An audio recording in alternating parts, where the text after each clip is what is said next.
Okay, so this one will also be fairly quick. For this video, I want to talk about starting a thread instead of a program call. So those are two ways of colleagues of program.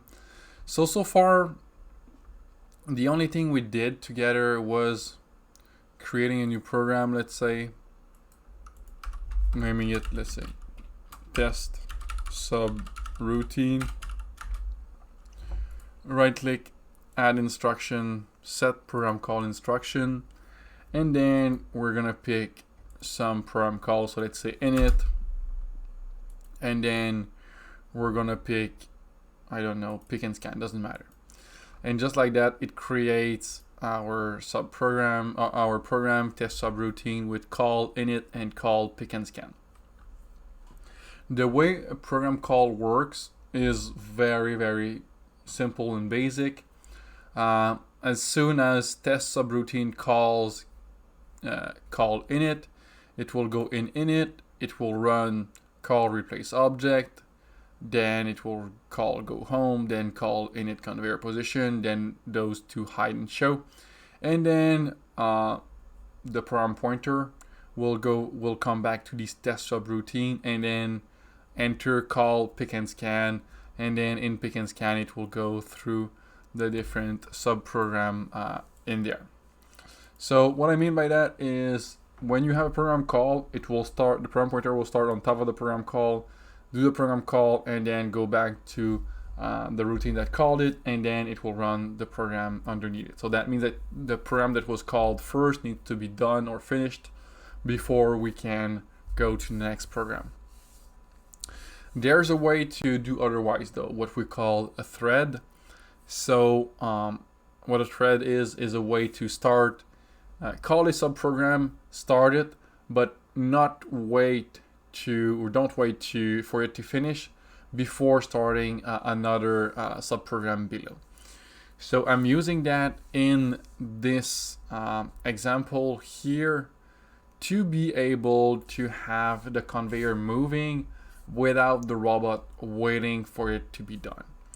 So if I was not using any, if I go pick and scan, I'm gonna modify that so that we are not using any thread. So we just have program calls everywhere. And delete that here. So if I was to start the main now, so what will happen is that I would go there, pick the bottle, move to the retract position, then I will wait. I would wait for the conveyor to do his motion, then the robot will move, go to the scanning position, go there. I'm gonna increase the simulation speed just a bit. Go there and then wait for the out conveyor to finish its move, and then start the motion. So the robot is kind of waiting for a mechanism that it doesn't need to wait for. So how you can deal with that is fairly easy. When you have a subroutine, like in this case we have next part in, which if I call next part in, that brings the conveyor forward a bit, one shot, and I have next part out, which will bring the conveyor out forward one bottle. If I have those, what I can do is right click, modify, or when I create them, use the drop down menu here, and you have four options. So you have program call, which is the one we use by default. You have insert code, which we'll talk later. You have start thread, the one we're interested in right now, and you have insert code, that which we'll talk later about in the offline programming section. So I'm gonna go for start thread, click OK. Now you can see the difference. Now it's call, and now it's run. So if you see a run means start a thread, modify here, start a thread, click OK. Now if I run that here,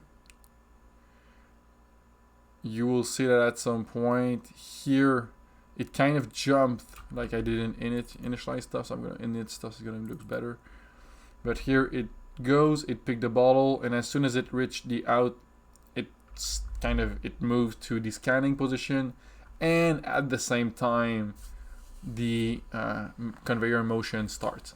So you have two actions taking place at the same time.